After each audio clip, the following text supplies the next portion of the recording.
Hi everyone, my name is Raman Luthra. आज हम पढ़ेंगे अकाउंट्स का एक बेसिक लेक्चर जो है अकाउंटिंग कॉन्सेप्ट। सर, आपका दिमाग खराब है? आप पूरा लेक्चर कंप्लीट कराने के बाद, अकाउंटिंग स्टैंडर्ड सब कुछ पढ़ाने के बाद आप अकाउंटिंग कॉन्सेप्ट करा रहे हो? हाँ बेटा, आई एम रियली सॉरी। जब मैंने आज इन्फॉर्मेशन हैंडआउट देखा सेबी ग्रेडे का, तो मुझे लगा कि आपको कॉन्सेप्ट्स बेसिक लेक्चर डालना ज़रूरी है। काफ़ी सारे इंजीनियर स्टूडेंट्स ने भी मेरे को बोला कि सर एक बेसिक कॉन्सेप्ट्स के ऊपर लेक्चर डालो। ठीक है, हम इन लेक्चर को 2 पार्ट में डिवाइड कर रहे हैं क्योंकि हमें लगता है इम्पोर्टेंट है। अभी एक आ जाएगा आपको अकाउंटिंग कॉन्सेप्ट्स का और कल एक लेक्चर आएगा आपको अकाउंटिंग की एंट्रीज के बारे में। ठीक है, ये लेक्चर कोई भी ले सकता है, सेबी वाला, ईपीएफओ वाला, इसके अंदर आरबीआई वाले भी देख सकते हैं।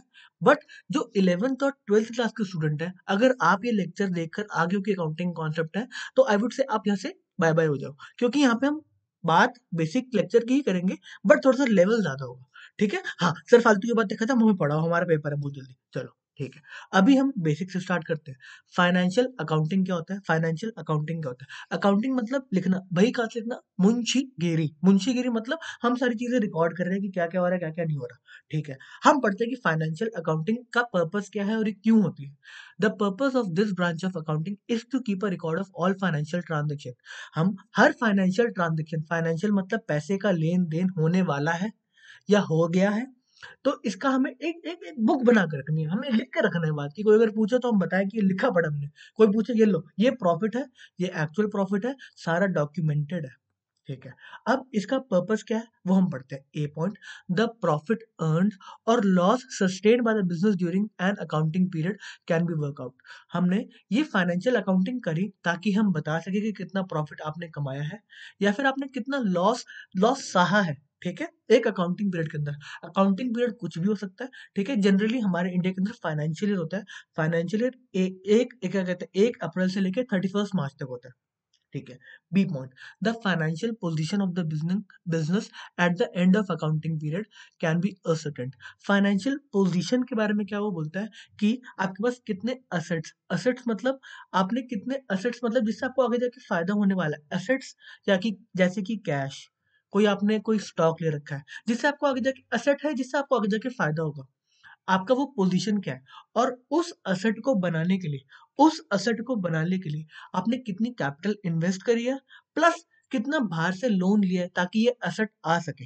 हम इस बात को अभी थोड़ा सा और क्लियर करेंगे। ठीक है, अभी हम सी पॉइंट पे आते हैं। The financial information required by the management and other interested parties can be provided. जो भी हमारी बुक्स को देखेगा, तो मैनेजमेंट उसको देख के डिसीजन लेगा कि हाँ, इस पर्टिकुलर प्रोडक्ट या इस पर्टिकुलर डिवीजन, फॉर एग्जांपल एक पर्टिकुलर डिवीजन के अंदर हमें एक इनकम हो रही है, तो हम कहेंगे हम इस डिवीजन को ज्यादा बढ़ाएंगे, इसको एडवर्टाइज करेंगे, इसके अंदर ज्यादा सेल्स और सेल्स करेंगे, हम मार्केट को पेनिट्रेट करेंगे। ये फॉर एग्जांपल है। ठीक है, प्रॉफिट अर्न हो सके, आपकी पोजीशन क्या डेट पे वो पता चल सके कि कितना एसेट, कितना लायबिलिटी, कितना पैसा है, कितना लोगों को पैसा देना है, कितना खुद का पैसा है, और कोई इन्फॉर्मेशन जो मैनेजमेंट को चाहिए। ठीक है, हम 2 ब्रांचेस और पढ़ेंगे। क्या ब्रांचेस है? एक कॉस्ट अकाउंटिंग। कॉस्ट अकाउंटिंग सिर्फ एक पर्टिकुलर चीज का कॉस्ट निकालने के लिए। ठीक है, the purpose of cost accounting is to analyse the expenditure so as to ascertain the cost of various products manufactured by the firm and to fix the price. आपने कॉस्ट निकाला, उस कॉस्ट के ऊपर आपने मार्कअप लगाया कि मैं कितना प्रॉफिट कमाऊंगा इसके ऊपर। 100%, 200%, जितना मर्जी, भाई मेरा मेरा मोनोपोली है, मैं जितना मर्जी मार्जिन लगा सकता हूँ। ठीक है, it also helps in controlling the cost and providing necessary costing information to the management for decision making. इसके अंदर कंट्रोलिंग ऑफ कॉस्ट क्या है? हम कॉस्ट अकाउंटिंग करते हैं, इसलिए करते हैं ताकि हम कॉस्ट को कंट्रोल करके चल सके। इसका मतलब क्या है कि अगर हमने सोचा है कि हम एक प्रोडक्ट को 100 रुपीज के अंदर बनाएंगे, तो हम उसको कंट्रोल करके चलेंगे कि 100 में बन जाए, मतलब ज्यादा कॉस्ट ना लग जाए बनाने में, इसलिए हम कॉस्टिंग कर रहे हैं। हम देखते रहेंगे कि हाँ, इसकी कॉस्ट कितनी जा रही, अगर ऊपर जा रही है तो किसकी वजह से, उसका रीजन क्या है, उसको हम बुलाएंगे कि भाई क्यों ज्यादा जा रही है। Cost accounting done, financial accounting done. एक है मैनेजमेंट अकाउंटिंग। हाँ, मैनेजमेंट अकाउंटिंग ये क्या चीज है? मैनेजमेंट अकाउंटिंग क्या होता है? ये एमबीए फाइनेंस वाले अच्छे से जानते हैं, वो मैनेजमेंट करते हैं ना। हाँ, ठीक है, अब हम पढ़ते हैं। The purpose of management accounting is to assist the management in taking rational policy decision and to evaluate the impact of decision and action. Management accounting generally future के रिस्पेक्ट में होता है। फाइनेंशियल अकाउंटिंग हम कर चुके हैं, जो वो देख रहे हैं। कॉस्ट अकाउंटिंग जो हो चुका है, हम उसको देख रहे हैं कि कितना कॉस्ट आया। मैनेजमेंट अकाउंटिंग, कॉस्ट अकाउंटिंग के अंदर आगे के बजट्स भी बनते हैं, बट जो हम कॉस्ट एक्चुअल निकालते हैं वो पास्ट डेटा पे निकलता है। डन। मैनेजमेंट अकाउंटिंग के अंदर हम फ्यूचर प्रोजेक्ट्स, कि इस प्रोजेक्ट में ज्यादा फायदा होगा या दूसरे प्रोजेक्ट में ज्यादा फायदा होगा, हमें एक पर्टिकुलर मशीनरी को बाय करना चाहिए या उसको हमें लोन पे लेना चाहिए, लीज पे लेना चाहिए। ये डिसीजन मैनेजमेंट डिसीजन होता है कि आपको कहाँ पे, जैसे अगर मेरे को बिजनेस करना है तो मैं दूसरी टेरिटरी उत्तर प्रदेश चूज करूँ या मैं दूसरी टेरिटरी मध्य प्रदेश चूज करूँ, उसके अंदर कितना हमारे क्या कस्टमर बेस है, उस कस्टमर बेस में हम कितना आगे पेनिट्रेट कर सकते हैं मार्केट को, ये मैनेजमेंट अकाउंटिंग के ऊपर डिपेंड करता है। इसके क्या फर्क आएगा, क्या पता उत्तर प्रदेश, यूपी और महाराष्ट्र में जो आप कस्टमर टारगेट कर रहे हो वो सेम नंबर में हो, बट महाराष्ट्र के अंदर आपको लोग ज्यादा पे कर सके तो आप अपना प्राइस थोड़ा एक्सपेंसिव रख सकते हो। और on the other hand UP के अंदर आपको थोड़ा सा प्राइस नीचे रखना पड़ेगा अगर आपको कस्टमर बेस पे एकदम जाना है तो। ये सारे एग्जांपल आपको समझ में आ रहे हैं? अगर आ रहे हैं तो thumbs up and comment and share. चलो सर, इतनी जल्दी हम शेयर नहीं करते, मैं पूरा पढ़ाऊंगा, ठीक है। बेसिक टर्म्स इन अकाउंटिंग, हम 3 टर्म पढ़ेंगे कि अकाउंटिंग के अंदर क्या इंपॉर्टेंट चीज है। ये काफी मतलब बड़ी बात भी है, छोटी बात भी है, बट आपको अगर ये चीज समझ में आती है, अगर आपको ये लेक्चर थोड़ा सा समझ में आता है, तो आप मेरे एक फाइनेंशियल स्टेटमेंट, जो फाइनेंशियल एनालिसिस वाला लेक्चर है, आप प्लीज उसको समझना, फाइनेंशियल स्टेटमेंट एनालिसिस के ऊपर, ठीक है। आपको वो करना जरूरी है, इन दोनों को आप साथ में करोगे तो बहुत बेनिफिट रहेगा आपको। अब हम पढ़ते हैं basic term in accounting.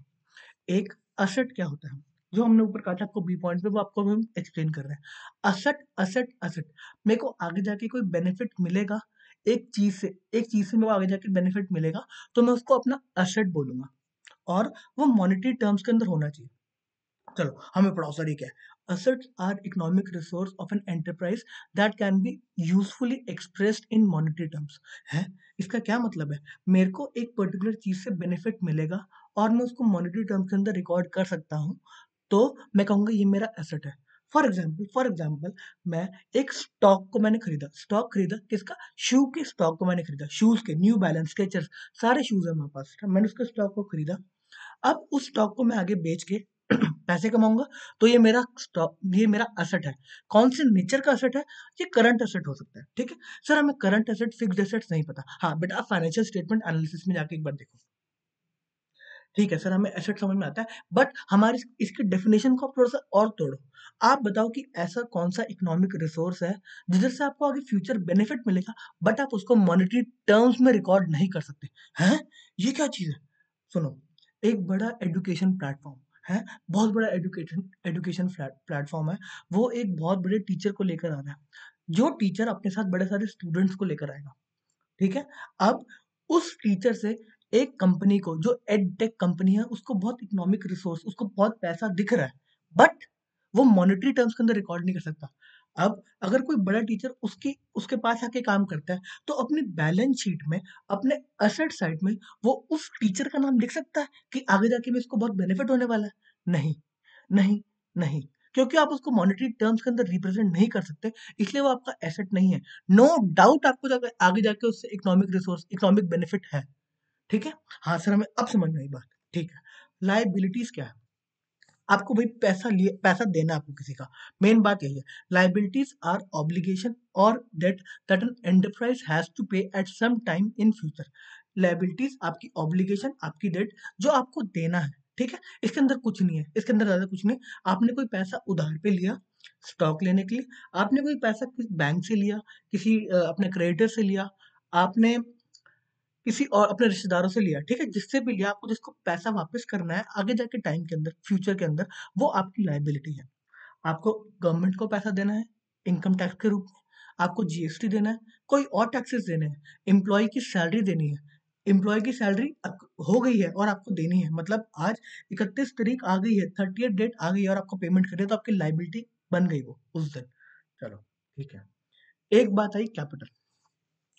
Capital क्या है, मैं और आप बिजनेस स्टार्ट करने वाले हैं, हमें पता है कि आजकल कैपिटल, सबको पता है कि कैपिटल चाहिए होती है, कैपिटल फाइनेंसिंग, आजकल जॉइंट वेंचर्स काफी आ रहे हैं, जो कैपिटल, हमसे कैपिटल लो, हमसे कैपिटल लो, सारे कह रहे हैं, ठीक है। ये कैपिटल देते हैं, मेन ये कैपिटल आया, इस कैपिटल को आने के बाद आप काम स्टार्ट करोगे, आप इस कैपिटल से एक असेट क्रिएट करोगे, हैं, तभी आप उसको फ्यूचर इकोनॉमिक बेनिफिट्स लेके उस एसेट पे कुछ कमाओगे, जिसने कैपिटल लगाया उसको रिटर्न दोगे, है, बिजनेस ऐसे चलता है? हाँ, ऐसे ही चलता है।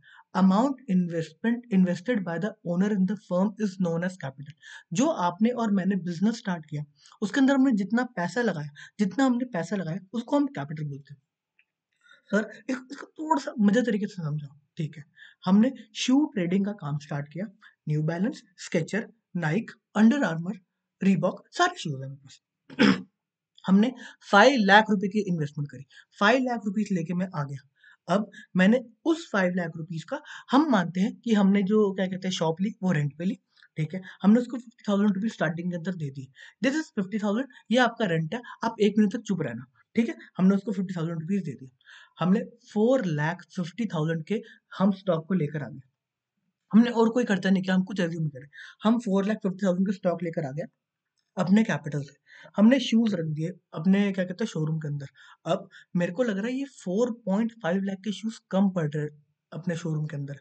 तो मैं कहूंगा जिससे मैंने ये शूज खरीदे, मैं उनको बोलूंगा आप मेरे को थोड़ा उधार पे माल देंगे। कह रहे हाँ, हम आपको थोड़ा सा उधार पे माल देंगे। तो उन्होंने बोला आपको मैंने 4.5 लाख का दिया, आप मेरे से 1.5 लाख का थोड़ा सा उधार पे ले जाओ। मैंने देखा हाँ, 6 लाख रुपीज का मेरे पास अभी स्टॉक आ गया। फिर मैंने कहा अभी भी मजा नहीं आया, अभी भी मैं और स्टॉक रख सकता हूँ, मेरे को लगता है कि लोग आएंगे मेरा स्टॉक देख के। फिर मैं गया, मैं बैंक के पास गया। मैंने कहा बैंक जी मैं बिजनेस कर रहा हूँ, आप मेरे को थोड़ा बहुत लोन देंगे स्टॉक लेने के लिए? उन्होंने बोला हम आपकी वर्किंग कैपिटल देके आपको लोन दे सकते हैं। तो मैंने कहा आप मेरी वर्किंग कैपिटल देखो, हम वर्किंग कैपिटल के अंदर नहीं जा रहे। उन्होंने बोला ठीक है, आप हमसे 1 लाख रुपीज ले लीजिए। अब मैंने कुछ क्रेडिटर से पैसा लिया 1.5 लाख, और मैंने कुछ बैंक से पैसा लिया 1 लाख। इस 1 लाख, ये सारे पैसे को मिला के मैंने एक असेट को क्रिएट किया। जिस असेट को बेचूंगा, मेरे को पैसा रियलाइज होगा, और इस पैसे को रियलाइज करने के बाद मैं अपनी लाइबिलिटीज को पे ऑफ करूंगा, और जो पैसा बचेगा वो प्रॉफिट मैं अपनी कैपिटल वालों को दे दूंगा कि ये मैंने आपके लिए कमाया, जिन्होंने बिजनेस को कैपिटल दी, जिन्होंने बिजनेस करने के लिए कैपिटल दी, ये प्रॉफिट आपके लिए मैंने कमाया है। यही है। अब हम पढ़ते हैं, देखो एक फॉर्मूला आ गया आपके पास, capital plus liabilities is equal to asset. इसको हम क्या पढ़ रहे हैं कि जो ये वही बात है, जो हमने कैपिटल लगाई प्लस जो हमने बाहर से लाइबिलिटी करी, लाइबिलिटी ली। हमने लाइबिलिटी किस लिए ली? लाइबिलिटी हमने कोई एसेट बनाने के लिए ली है। ये क्या बोलते हैं, लाइबिलिटी एसेट बनाने के लिए? हाँ, आप अगर कोई लाइबिलिटी रेज करते हो, आप लाइबिलिटी लेके क्या बैठ जाओगे कि हाँ लाइबिलिटी ले ली, ये लाइबिलिटी पड़ी रहेगी क्योंकि ये तो मेरी लाइबिलिटी है तो वापस करनी है। आप लाइबिलिटी लोगे मतलब आपको जो पैसा देना है बाहर वालों को, आपने वो लिया ताकि आप बिजनेस कर सको। आपने इस लाइबिलिटी को लेके एसेट लिया, उस एसेट को बेच के उसका बेनिफिट लेके आपकी लाइबिलिटी को पे ऑफ करोगे। तो capital plus liability is equal to your assets. ठीक है, इसको आप ऊपर नीचे अलग पीछे कर सकते हो। अब इसको हम आगे करते हैं, कैपिटल इज इक्वल टू जो आपने पूरे असेट्स बनाए, आपके पास जो सारे के सारे असेट्स हैं, सारे के सारे असेट्स के अंदर आप लाइबिलिटी माइनस कर दो। इसका क्या मतलब है कि जो जो असेट्स को मैंने लाइबिलिटी, जो मैंने बाहर के पैसे से फाइनेंस किया, लाइबिलिटी मैंने औरों से पैसा लिया, अपना पैसा नहीं, मैंने अपने असेट्स में से जो बाहर के लोगों से पैसा लिया मैंने उसको माइनस किया। जा, मैंने उसको माइनस कर दिया कि लाइबिलिटी ये मेरा पैसा नहीं है, तुम जाओ। तो बताया उन्होंने कि वो कैपिटल है। अगर मैं असेट्स में से लाइबिलिटी को लेकर जो मैंने फाइनेंस किया मैं उसको हटा दूं, तो जो बैलेंस बचेगा वो मेरी कैपिटल इन्वेस्टेड है। मैंने वो मेरी कैपिटल से एसेट बना है। कुछ लाइबिलिटी वालों का एसेट से, लाइबिलिटी के पैसे से एसेट बना है, और कुछ कैपिटल से एसेट बना है। ठीक है, आपको बेसिक समझ में आता है? हाँ सर, हमें थोड़ा थोड़ा बेसिक समझ में आता है। अब हम अकाउंटिंग के कॉन्सेप्ट पढ़ने जा रहे हैं कि कॉन्सेप्ट क्या होते हैं, किसके ऊपर पूरा का पूरा ये अकाउंट्स बना है। ये अकाउंटिंग कॉन्सेप्ट्स मैंने एनसीईआरटी की बुक से लिए हैं। अब इसके अंदर एक अकाउंटिंग कॉन्सेप्ट, कॉन्सेप्ट मतलब जिससे पूरा का पूरा अकाउंट्स जिस पे खड़ा हुआ है, अकाउंट्स बना ही उस कॉन्सेप्ट के ऊपर है। ये चीजों को देखते ही अकाउंटिंग स्टैंडर्ड्स बने गए हैं। सारी चीजें इसको देख के बनी गई है कि आपको कैसे ट्रांजेक्शन, आपको कैसे एंट्री, आपको कैसे बुक्स, सारी इन कॉन्सेप्ट्स को देख के ही बनी गई है। बट टाइम चेंज होते होते एक कॉन्सेप्ट, एक फाउंडेशन जिस पे बिल्डिंग खड़ी थी, वो डगमगा गया, वो धीरे धीरे डगमगा रहा है। हम उसके बारे में पढ़ेंगे, हम सारे पढ़ेंगे और उसके बारे में भी पढ़ेंगे। चलो, हमें बताओ क्या क्या कॉन्सेप्ट है। Business entity, money measurement, going concern, accounting period, cost, dual aspect, revenue recognition, matching, full disclosure, consistency, conservatism, materiality, objective. Sir आप क्या रीड करने के लिए? हाँ सॉरी सर, बेटा पढ़ाता हूँ। Business entity concept. इसका क्या मतलब है कि बिजनेस एंटिटी कॉन्सेप्ट क्या है? जब भी बिजनेस फॉर्म होता है उसको आप ओनर से अलग तरीके से दिखते हो, हैं? क्योंकि जो पैसा इन्वेस्ट कर रहा है वो और कंपनी अलग अलग पार्टी है। अलग अलग पार्टी है का क्या मतलब है कि इस बंदे ने, जैसे आपने और मैंने शेयर्स लेके किसी कंपनी में अगर पैसा लगाया तो वो कंपनी वो कंपनी हमारे को पैसा ओ करती है कि मैंने आपको 5 लाख रुपीस इनिशियली दिए हैं, तो आप मुझे कंपनी कभी वापस करोगे नहीं करोगे, मुझे इस पे रिटर्न करोगे नहीं करोगे करोगे? तो करेंगे ना, क्योंकि ये अलग एंटिटी है। कंपनी एक अलग चीज है, सेपरेट लीगल एंटिटी। बिजनेस ऐसे ही, बिजनेस अगर आप बिजनेस कर रहे हो प्रोप्राइटरशिप फर्म के अंदर भी, आप अकेले हो, फिर भी एक बिजनेस अलग चीज है। और उस बिजनेस में आपने कितना पैसा लगाया आप उसको ऐसे ही तो देखोगे। एक प्रोप्राइटर मतलब कि मैं अकेला बड़े सारे बिजनेस कर रहा हूँ, मैं हर एक बिजनेस को अलग अलग इवेल्यूएट करूंगा कि इस बिजनेस में मैंने कितना पैसे लगाया और कितना कमाया, मैंने उस बिजनेस में कितना पैसे लगाया कितना कमाया, मैंने इस बिजनेस में कितना पैसे लगाया कितना कमाया। तो बिजनेस और जो उनके ओनर्स हैं वो अलग अलग है, ठीक है? तभी हम अच्छे से हम देख पाएंगे कि कौन सा बिजनेस अच्छा परफॉर्म कर रहा है, ठीक है? The concept of business entity assumes that business has a distinct and separate entity from its owner और बिजनेस अलग अलग, ठीक है? ठीक है। बिजनेस के लिए ओनर एक तरह की लाइबिलिटी है। I am not saying liability है, एक तरह की। वो बिजनेस अपने हिसाब से देखेगा कि मेरे को ये पर्टिकुलर पैसा ओनर्स ने जो दिया है उनको वापस करना है, तभी इनको हम अलग अलग सेपरेट एंटिटी बोल रहे हैं। अलग बताओ। Money measurement concept. अब the concept of money measurement states that only those transactions and happening in an organization which can be expressed in terms of money, such as sale of good or payment of expense or receipt of income, etc., are to be recorded in the books of account। अब जो money money जो हम money को measurement, हम किसी चीज को major करके रिकॉर्ड कर सकते हैं, वही वही चीज को हम रिकॉर्ड करेंगे अपने अकाउंट्स की बुक्स के अंदर। जो हमारा मनी के टर्म्स में नहीं आता, हम उसको रिकॉर्ड कैसे करेंगे, क्या करेंगे, अपनी मर्जी से कर लेंगे रिकॉर्ड। जो मैं आपको बोल रहा था, जो मैंने आपको स्टार्टिंग के अंदर एग्जांपल लिया कि कोई एडुकेशन एडटेक कंपनी ने किसी बड़े बंदे को हायर किया, वो उसको बेनिफिट देगा, बट आप उसको मेजरमेंट उसको मनी मेजरमेंट नहीं कर सकते कि ये कितने का बेनिफिट देगा। हम इसको वापस पढ़ते हैं। The concept of money measurement states that only those transactions and happening in an organization which can be expressed in terms of money, such as sale of goods। हम गुड्स बेच रहे हैं, ये मनी के टर्म्स में कैसे है? मैंने गुड्स बेचे तो मेरे को आगे से जिसको मैंने गुड्स बेचे वो मेरे को पैसे देगा, तो ये मनी टर्म्स के अंदर है। मेरे को एक स्पेसिफाइड अमाउंट मैंने उसको सेल किया होगा। लेट से मैंने 1 लाख रुपीज का सेल किया, तो मुझे 1 लाख रुपीज देगा, यही मनी मेजरमेंट है।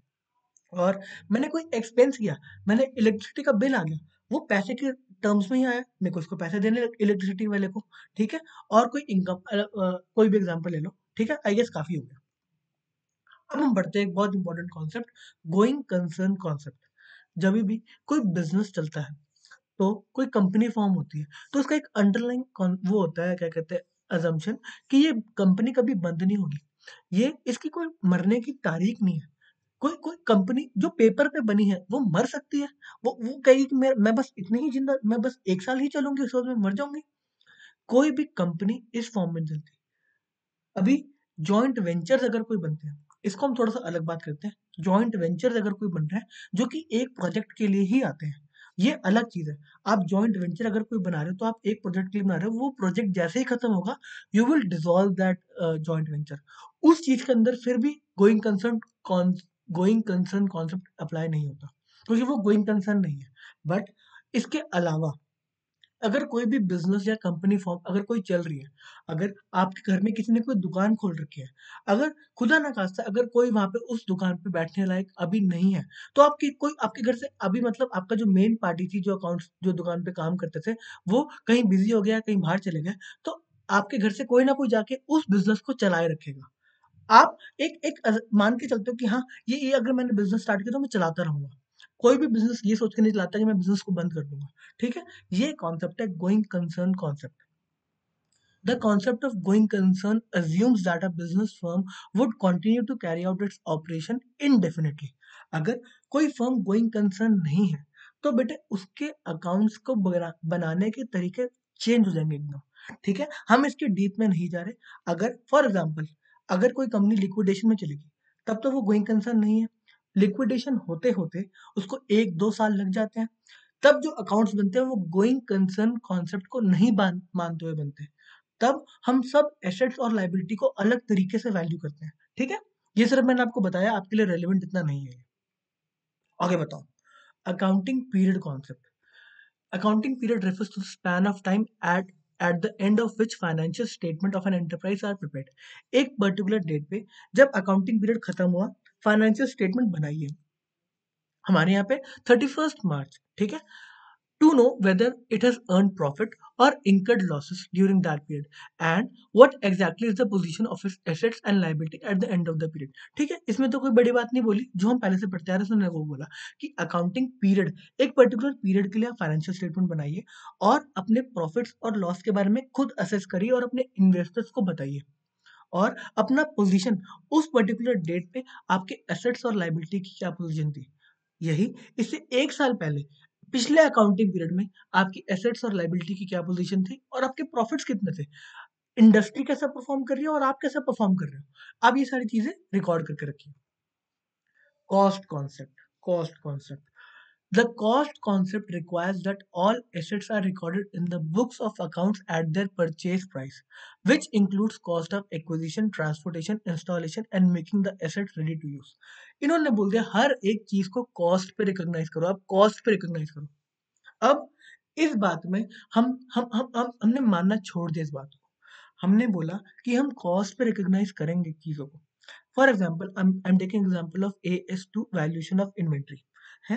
वैल्यूएशन ऑफ इन्वेंट्री में क्या कहता है कि अगर इन्वेंट्री को आपने कॉस्ट पे परचेज किया, हमने इन्वेंट्री को परचेज किया 100 रुपीज पे, हम उसको 100 रुपीज पे रिकॉर्ड करेंगे। ये कॉन्सेप्ट कहता है उसको आप 100 पे ही रिकॉर्ड करते रहो जिंदगी भर, 100 पे ही चलेगा, 100 पे रिकॉर्ड करो। बट आपका स्टैंडर्ड कहता है, आपका अकाउंटिंग स्टैंडर्ड कहता है कि अगर उस इन्वेंट्री की वैल्यू मार्केट के अंदर अब 80 ही रह गई है, अगर इन्वेंट्री दो दो केस हो सकते हैं।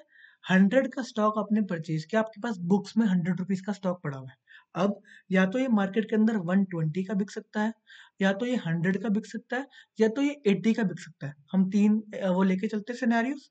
अगर ये 120 का बिक सकता है, तो आपको अपनी बुक्स ऑफ अकाउंट्स के अंदर उसको 100 का ही शो करना है, क्योंकि हम प्रूडेंस कॉन्सेप्ट फॉलो करते हैं। हम कहते हैं कि अभी ये प्रॉफिट हुआ नहीं है तो हम दिखा नहीं रहे, तो हमने कहा इसको कॉस्ट पे ही रिकॉर्ड करो। डन। AS2 ने कहा इसको 100 पे रिकॉर्ड करो, जब बिकेगा तब आप देखना प्रॉफिट हुआ नहीं हुआ। दूसरा पॉइंट, इसकी मार्केट वैल्यू भी 100 रहेगी, तो उन्होंने बोला 100 की आपकी कॉस्ट, 100 की मार्केट वैल्यू, आप 100 पे रिकॉर्ड करो।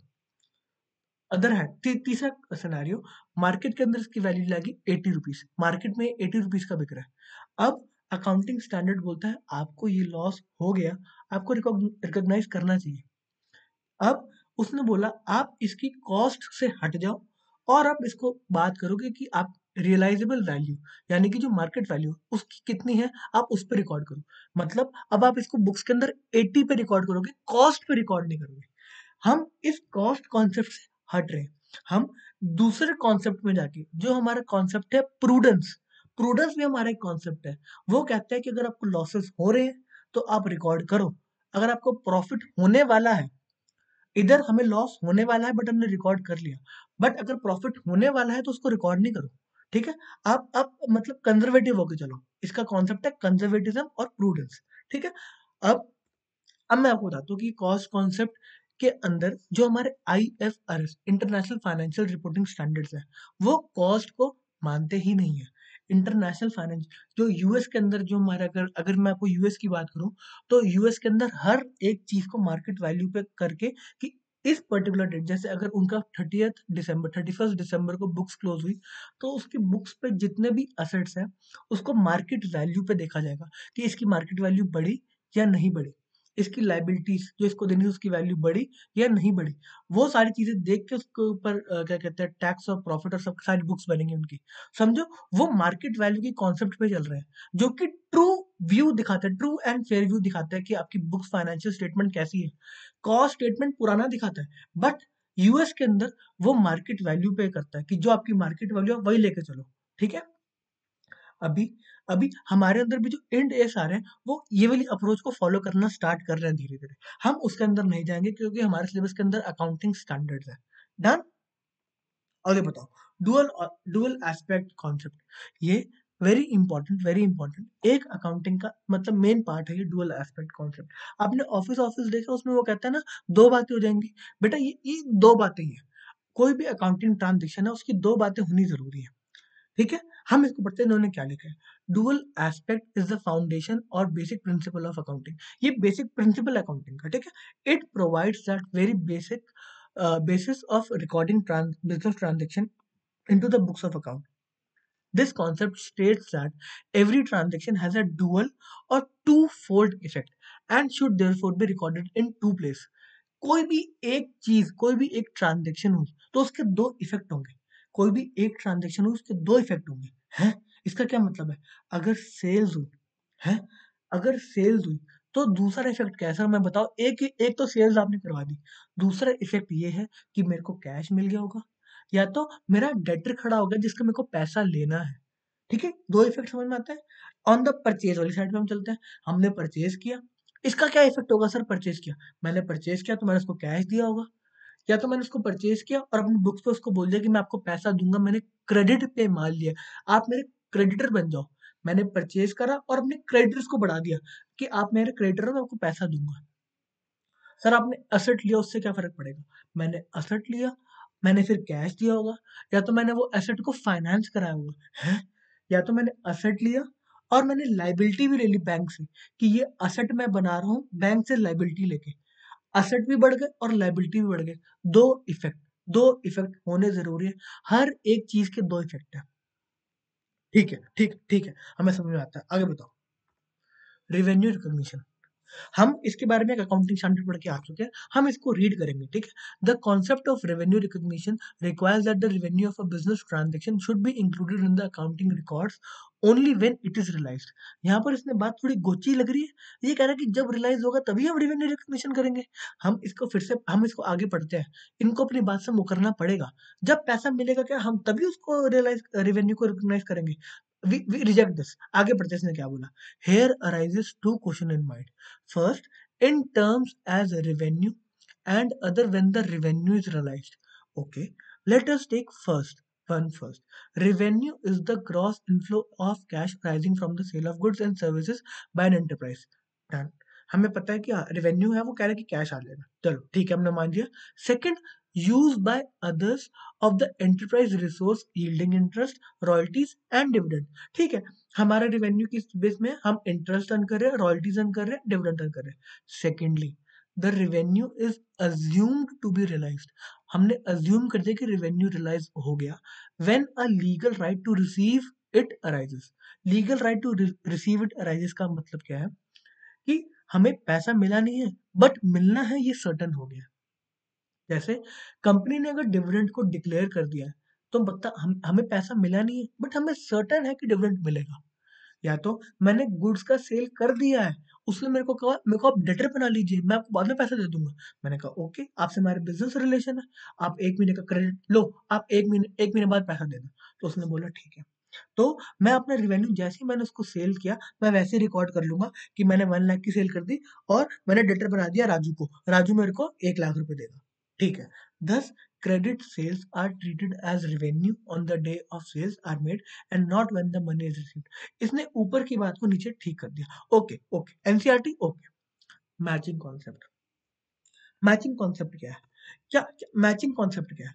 The process of ascertaining the amount of profit earned or loss incurred during a particular period involve deduction of related expense from the revenue earned during the period.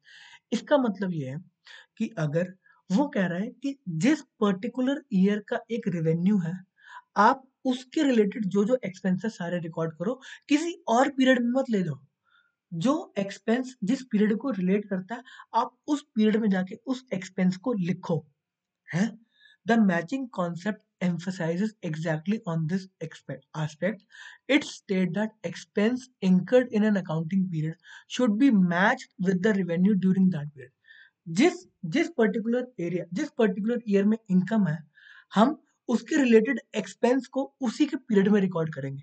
Sir हमें कुछ समझ में नहीं आ रहा, आप हमें एग्जांपल देके समझाओ। आज के दिन आज के दिन मैंने कहा मेरी बिजनेस बहुत फ्लरिश कर रही है, मेरे को एडवर्टाइजमेंट करना है अपनी कंपनी का, ठीक है? हमने बोला हमें चाहिए अमिताभ बच्चन अपना एडवर्टाइजमेंट करने के लिए। अमिताभ बच्चन जी कह रहे हैं 5 crore rupees, 5 crore rupees, 5 crore rupees. मैंने कहा okay, 5 crore rupees done.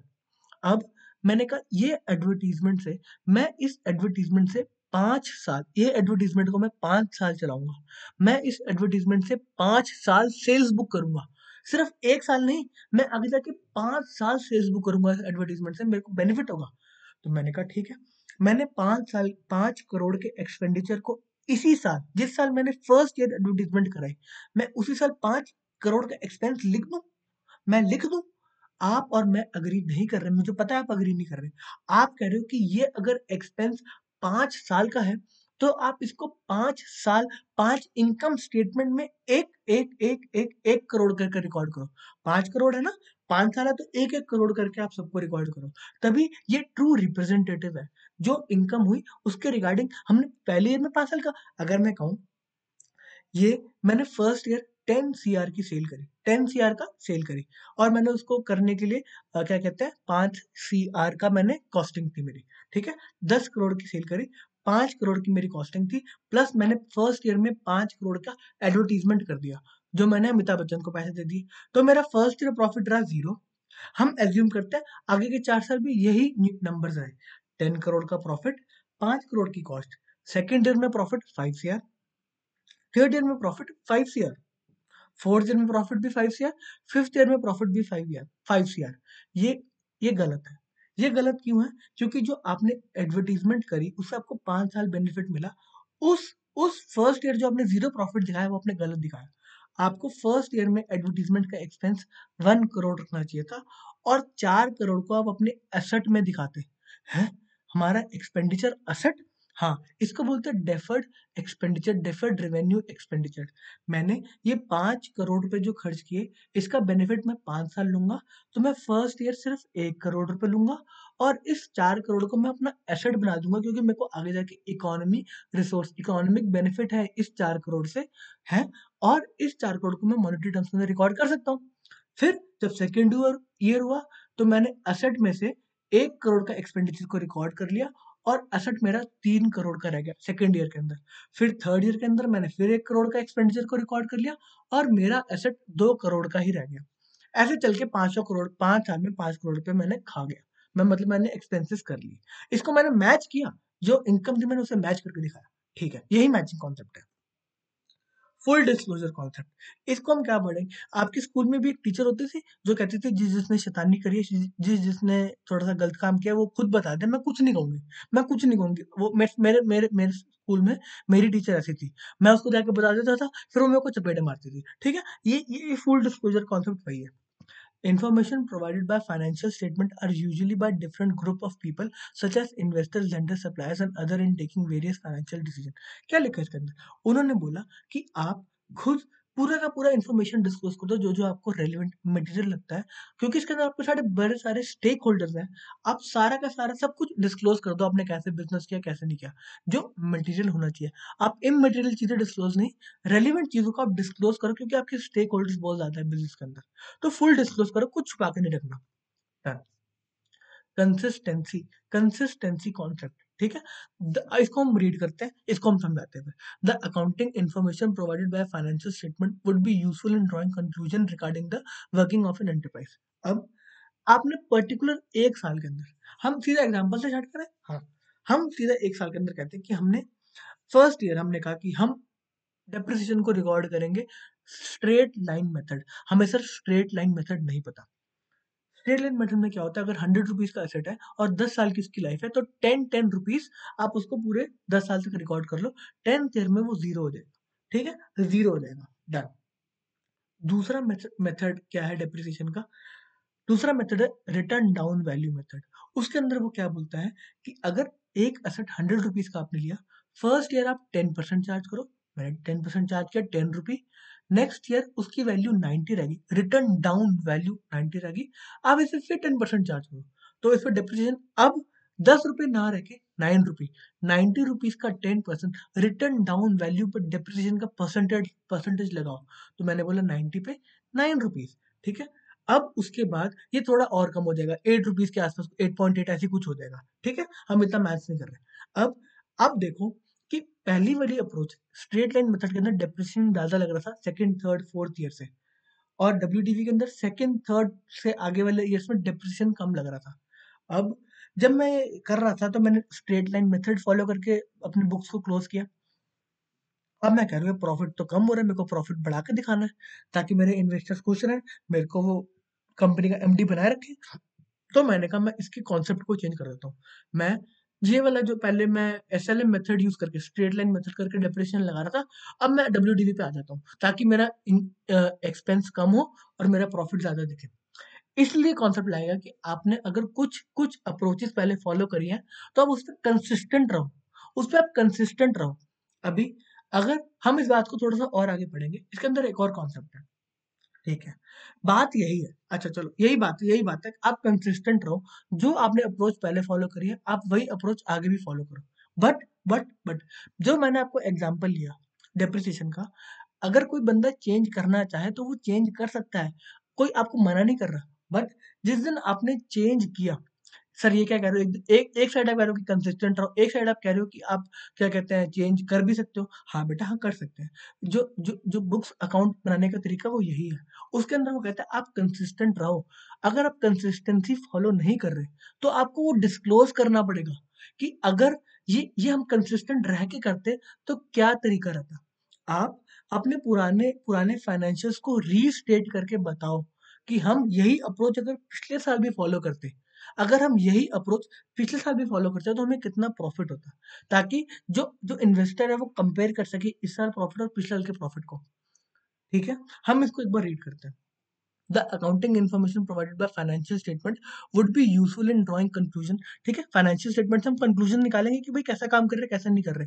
To illustrate, an investor want to know the financial performance of enterprise in the current year as compare to the previous year.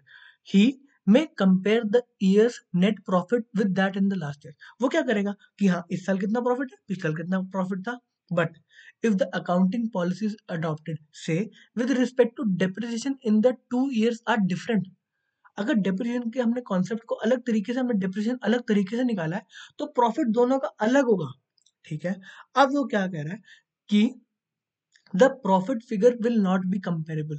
अगर आपने डेप्रिसिएशन के कॉन्सेप्ट अलग अलग यूज किए हैं तो वो प्रॉफिट कंपेरेबल ही नहीं है, आपने थोड़ा सा झोल झपटा किया।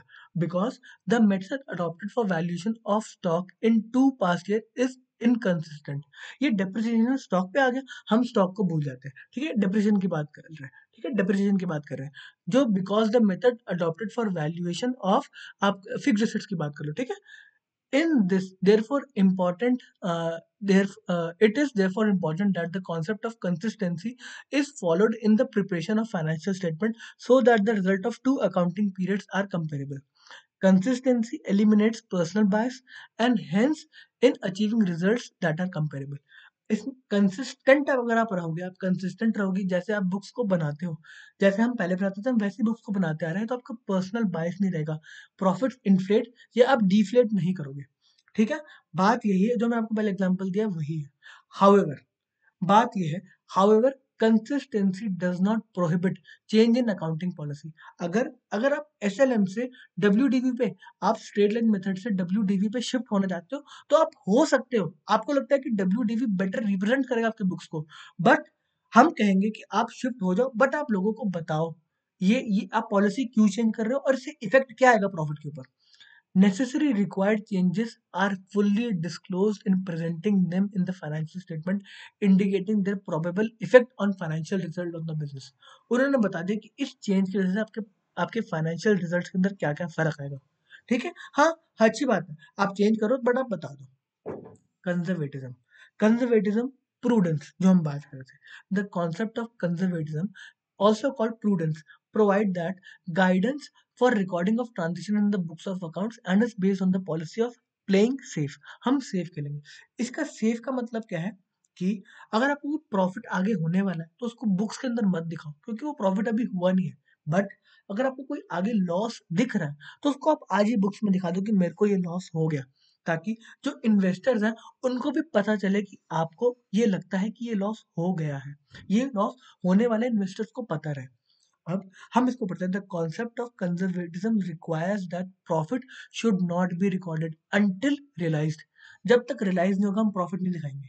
But all losses even though which may have a remote possibility, आगे जाके हम कम पॉसिबिलिटी बट वो कह रहे हैं कि हम लॉस हो सकता है, are to be provided in the books of account. आप बुक्स ऑफ अकाउंट में वो लिख के रख दो।